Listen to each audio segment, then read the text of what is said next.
Good morning po. Pakibati naman yung katabi ng good morning. Baka katabi mo na yung kanina pa pero hindi mo pinapansin. No? Yan. Pakibati ng good morning. No? Galing kayo sa weekend kaya sigurado marami kayong energy ngayon baon-baon. Okay? So, para hindi tayo masyadong magtagal, bibilisan lang natin. No? Gusto niyo ba mga 2 minutes lang? No? Para mabilis-bilis tayo ngayon. Kasi yung aking i-discuss sana ay about the conclave, no? Pero mamaya ko na yun, bibigyan kayo ng update about the conclave. Yun yung pagpili ng bagong Santo Papa, no? Pero bunta muna tayo doon sa gospel na binasa natin at doon tayo magkaroon ng reflection ngayong umagang ito. Sabi doon sa gospel, after feeding the 5,000 men, kailan binasa yon? Kailan binasa yung gospel na yon? Last Friday, no?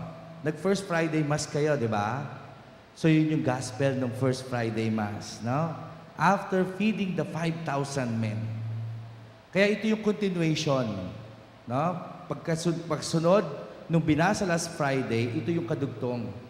Pagkatapos pakainin yung 5,000 tao, si Jesus umalis na. Yung mga tao, hinahanap si Jesus. No?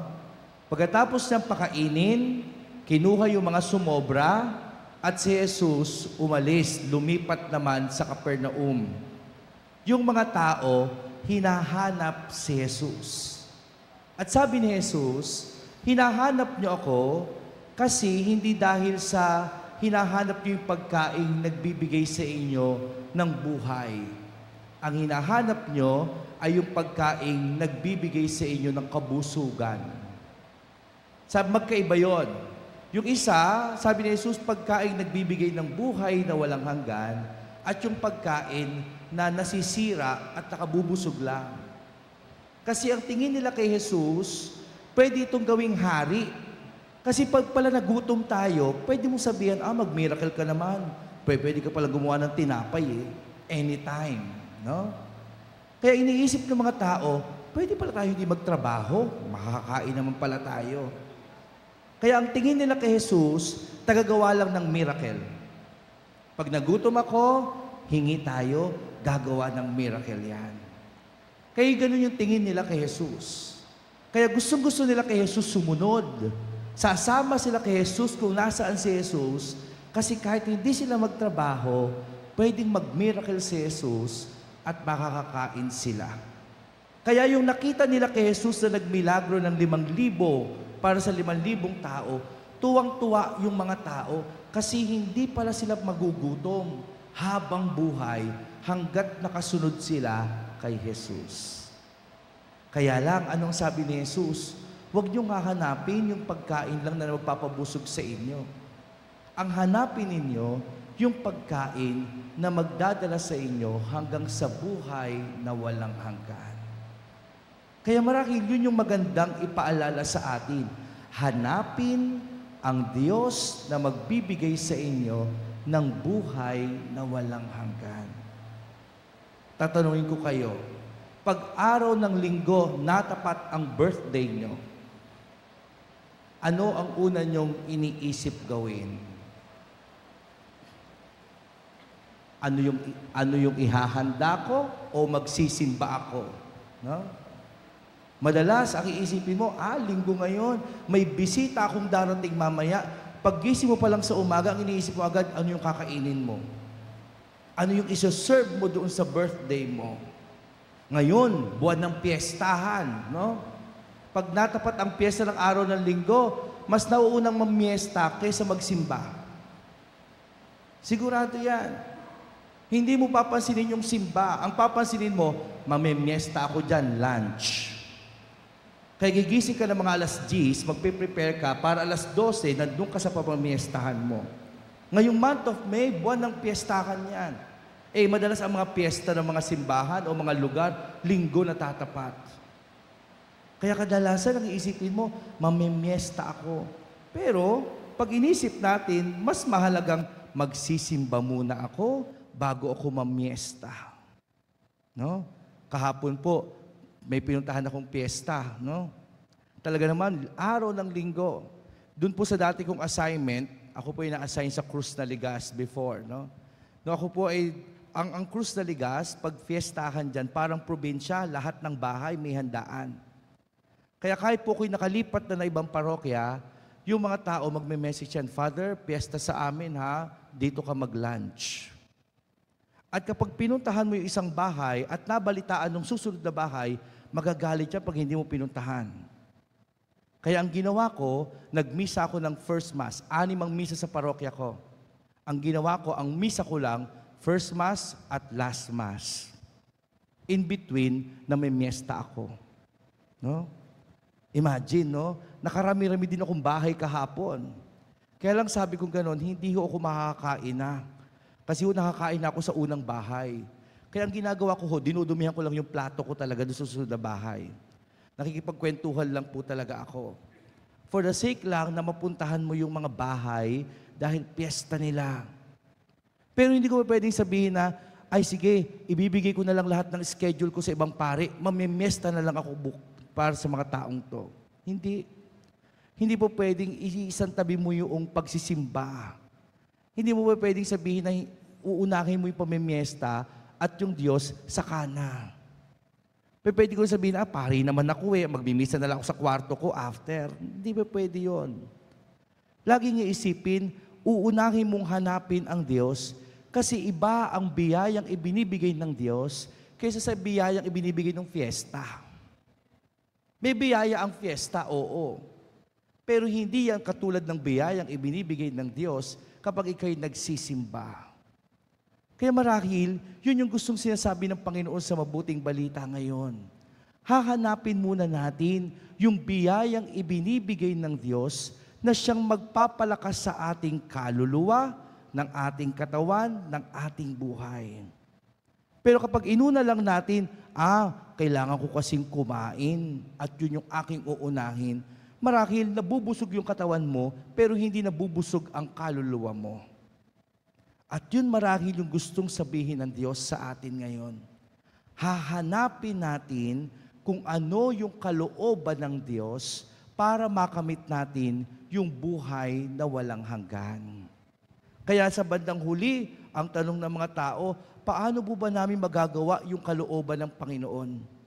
At ang sagot lang ni Jesus, hanapin mo ang Diyos.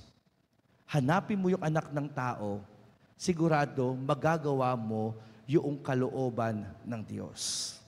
Kaya mga kapatid, malinaw para sa atin na sa buhay natin sa mundong ito, ang hinahanap lagi nating una ay ang ating Panginoon. Sabi nga ni Ma'am Dayan, kanina bago mag-opening prayer, sabi niya, nagbago yung aking pananaw nung namatay yung Santo Papa. No? Alam po ninyo, yung Santo Papa, nung siya ay nabubuhay, ipinakita na niya yung kanyang kasimplehan. Tatak niya yan. Napakasimple. Maraming protocol ang hindi niya sinunod. Ang Santo Papa, dapat kapag ikay Santo Papa, dapat ang suot mo sa umpisa pa lang, susundin mo kung ano yung nakalagay doon sa protocol. Susuotin mo yung damit na ganito, yung sapatos ganito. Pero sabi niya, hindi, okay pa tong sapatos kong itim. Pero dapat ang suot nila ay sapatos sa pula. No? Pero hindi niya sinunod. Meron siyang singsing na dapat yun ang isusuot niya, pero sabi niya, hindi, okay pa tong suot ko. Marami siyang suot na ginamit niya sa kanyang kasimplihan na hindi yun yung protocol pag ikaw ay na-elect as Pope. Pero pinanindigan niya hanggang sa kanyang kamatayan na dapat simple ang kanyang paglilingkod. Walang kahit ano-anong bagay na idinagdag sa kanya para magmukha siyang mataas na tao. Lahat ng kasimplihan inilagay niya kasi ang gusto niya maabot siya ng tao o siya ay aabot sa tao. Kaya nga tinawag siyang People's Pope kasi wala kahit sino mang tao ang hindi po pwedeng makalapit sa kanya. Kahit maliit na bata. Pansinin po ninyo kapag siya nag-audience, di ba? pag lumabas na siya ng kanyang balcony o doon sa stage, no, natapos na yung kanyang audience, sasakay na yan ng Pope's Mobile, iikot na siya doon sa mga audience. At kapag may maliliit na bata, nilalapit sa kanya at hinahalikan niya. Hindi yan protocol ng Santo Papa. Dahil napakahigpit ng security ng Santo Papa. Pero kay Pope Francis, basta sinabi niya, kinatok niya yung sasakyan, hihinto yung driver kasi ilalapit yung bata at hahalikan niya yung bata. May sakit, walang sakit, pwedeng lumapit kay Pope Francis. Yung mga ganyang protocol, ipinapakita ni Pope Francis na dapat ang biyaya ng Diyos ay mailapit sa tao. Dapat ang Diyos ay maipakilala sa tao. Kaya malapit na malapit ang mga tao kay Pope Francis kasi ipinakita ni Pope Francis, ganyan din ang buhay ng Diyos nung siya'y naglilingkod.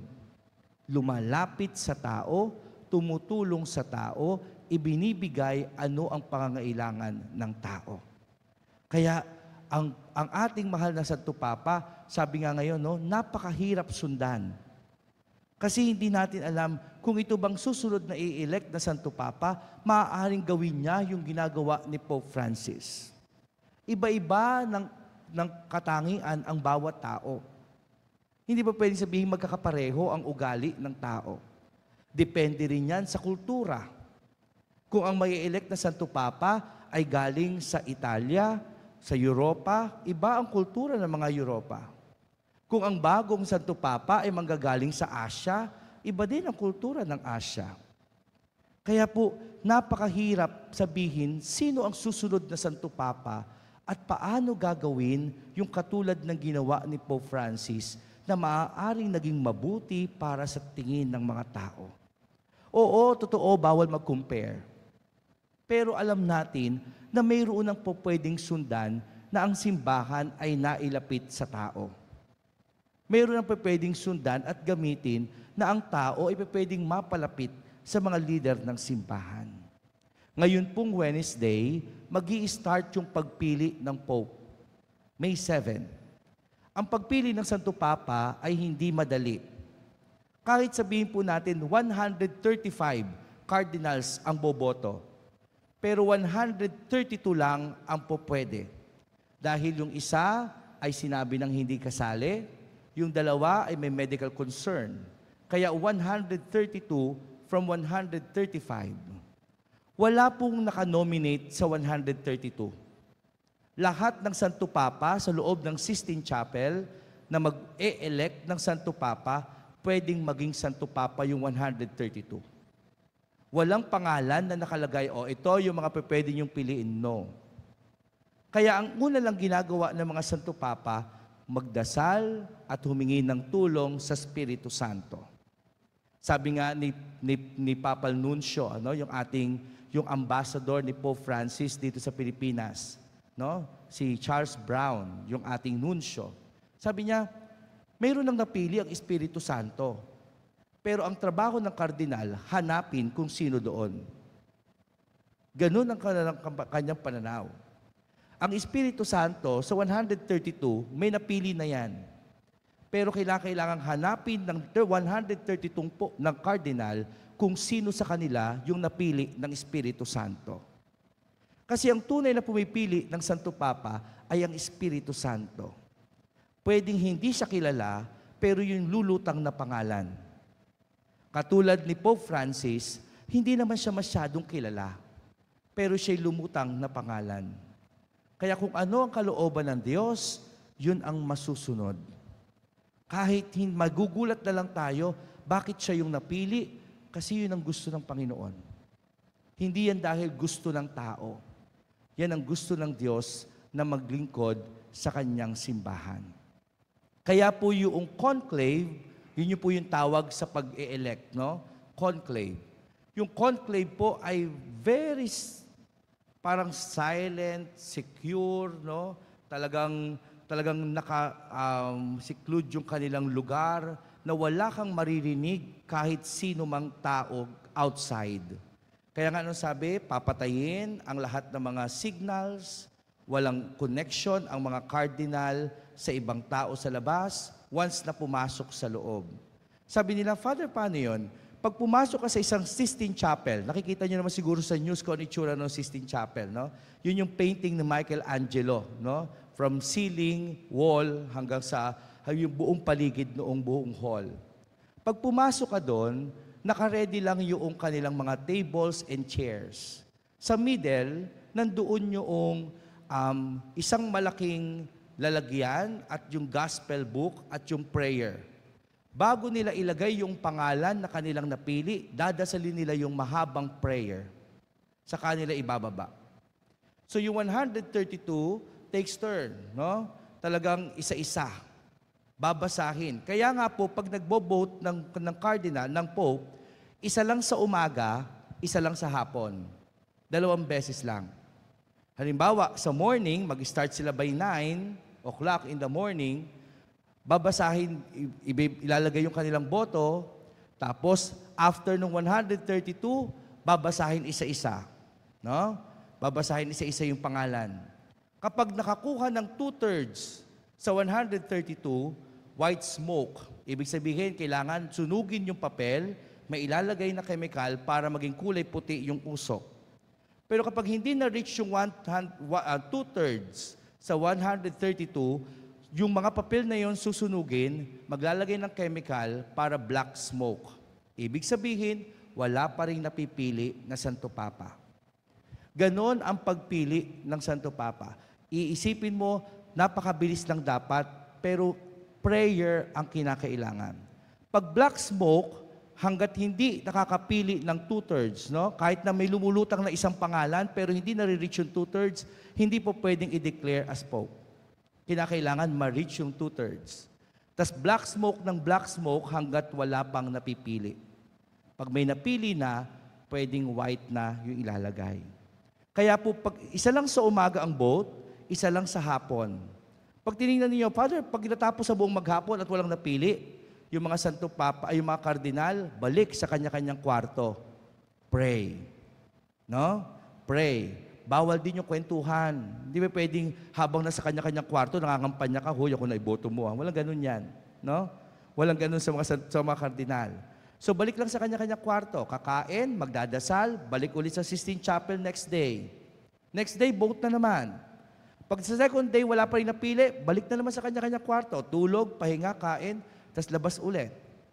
Yung kay Pope Francis, I think 8 times. Umabot ng 4 days. No? 4 days, 8 times, bago lumabas yung pangalan ni Pope Francis. Mayroong mga previous ay 7 times, no? 3.5 days. May 6 times, 3 days. This time, sabi nga namin, kung may 7, that's Wednesday, kung umabot ng mga 8 times, by Sunday, may lalabas ng puting usok niyan. No? By Sunday. Kaya ngayong week na ito is a very crucial week para sa simbahan kasi may mapipili at mapipili ng Santo Papa bago magsimula yung susunod na linggo. Bago matapos itong linggong ito, sigurado may bago ng Santo Papa. At mga kapatid, yun yung hinihintay ng mga tao, pero ang tinatanong, sino kaya ang pinili ng Diyos? Sa mga tao, pwedeng pagkatapos ng 4 days, wow, may bago na tayong Pope. Pero yung napiling Pope, hindi natin alam gaano siyang katagal maglilingkod sa simbahan. Alam nyo ba, may isang Pope, no? Si Pope John Paul II, yung tinawag na Pope John Paul I, inelect siya ng October. Basta September, parang September 1, natapos yung kanyang term, September 30. Isang buwan. Isang buwan lang siya naging Pope, patay. No? Ganun lang kabilis. Na-elect siya, after 1 month, tapos yung kanyang term. No? Kaya, pansinin ninyo, may mga Santo Papa, Pope John Paul II, umabot ng 20 plus years. Pope Francis, 12 years. Pero may mga Santo Papa na hindi tumatagal dahil sa kanilang paglilingkod. Maaaring depende yan sa kalooban ng Espiritu Santo. Kapag gusto ng Diyos, bata ba yan, matanda ba yan, o nasa middle ng age, pwedeng mapili ng Panginoon. Kaya nga po, siguro naririnig ninyo, no? Si Cardinal Tagle ay isa sa mga maiinit na papabili. Papabili, yun po ibig sabihin ng mga nominated, no? Papabili, pinagpipilian, no? Pero alam po ninyo, kahit may papabili para ng mga tao na, malakas si ganito, pwede si ganito, lahat naman pwede. Lahat naman mayroong pwedeng gawing Santo Papa dyan. Kaya lang siyempre, alam mo naman sa politics, no? Kinakailangan meron kang pagpipilian. Sino yung mga malalakas? Sino yung mga mahuhusay? Pero wala yan sa tao. Hindi tao ang mamimili. Diyos ang mamimili kung sino ang kanyang gagawing pinuno ng simbahan.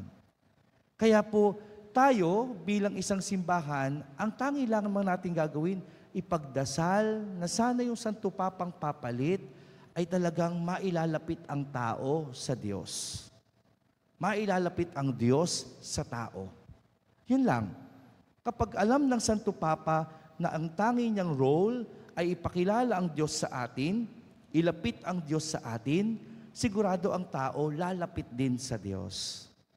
Pero kapag ang Santo Papa ay naging hari, na parang laging nasa pedestal lang at hindi mailalapit ang kanyang sarili sa tao para ipalapit ang Diyos sa atin, mahihirapan ulit ang tao na lumapit sa Diyos. Kaya importante yung kanyang role as a leader of the church. Kaya kahit po ngayon sa gospel, no, ang hinahanap natin ay hindi lamang Santo Papa, ang hinahanap natin ay ang Diyos sa pamamagitan ng ating Santo Papa. Kaya po, sana isama ninyo sa inyong prayers yung magiging role ng ating Santo Papa at yung pipiliin ng ating Panginoon. Napakahalaga ng linggong ito para sa simbahan dahil ito mismo yung araw na pipili na ang mga kardinal ng bagong Santo Papa. That's May 7. Wala po kaming time na alam kung anong oras mag-start. Pero by May 7, pwede na mag-abang, makikita na agad dyan kung may lumalabas ng usok. Pag may nakita kayo lumabas na usok na itim, sabihin, nagsisimula na. Sabihin, nakaisang boto na sila. At continue na po yun. No? Pwede, alam nyo po, sabi na, Father, pwede din bang isang beses pa lang na bumoto, white agad? Pwede. Walang masama doon.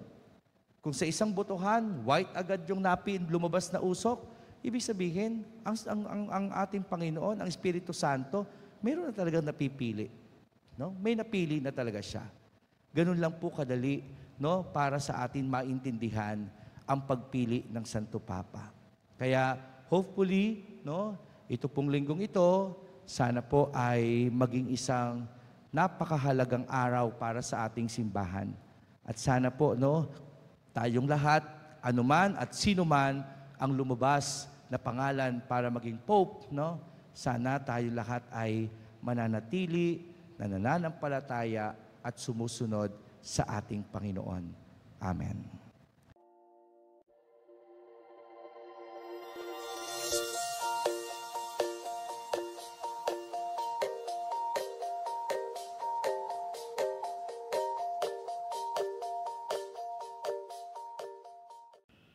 God is good all the time.